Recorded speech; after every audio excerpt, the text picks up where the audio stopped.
4,000 weeks don't seem like a lot. Apparently, that's roughly how much time an average person gets. And it could be more, but it could also be less. If you sleep 6 to 8 hours a day, you'll spend around 1200 to 1400 weeks just sleeping. A big part of the rest will go into work, routines, just life in general. And if you're around 25 to 30 like me, you've already completed roughly 1500 weeks. And out of what's left, you'll still spend hundreds of weeks sleeping. It's not dramatic when you think about it, it's just gradual. Weeks passing without really noticing, and somehow we still think we have time to wait, to start properly, to feel ready. But most of the time, we are not actually waiting for the right moment. We are waiting to feel comfortable, and it shows up in smaller ways. You hesitate to start, you overplan, you tweak instead of build, and you tell yourself it needs more thought. I stopped making art about 6 months ago, and coming back from a hiatus isn't easy.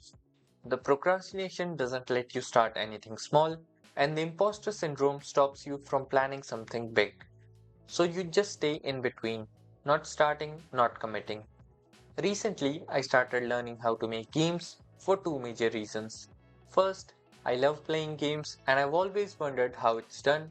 And second, and more importantly, I don't have a social life, so I don't know what to do with my free time. Before I started, I watched more than 20 video tutorials. The first project I followed was a 1 hour video and it took me 3 days to complete. And that's when I realized something.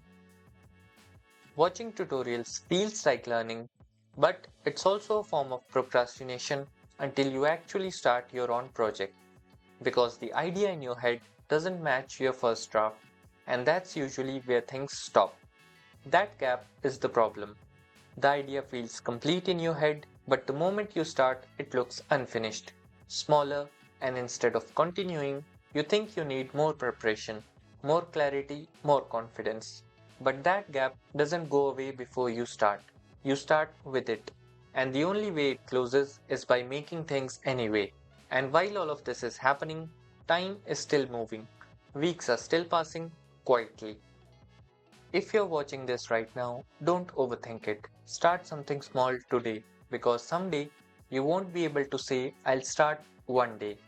If there's something you want to learn or do, go for it. Start that project, learn that skill, make that artwork. You don't get unlimited time here. All you get is around 4,000 weeks if you get lucky. And audacity isn't about doing something big, it's about doing it anyway, even when it's uncomfortable, even when it's not perfect, even when you don't feel ready. Because the final week comes unannounced, and it all happens on a random Tuesday afternoon.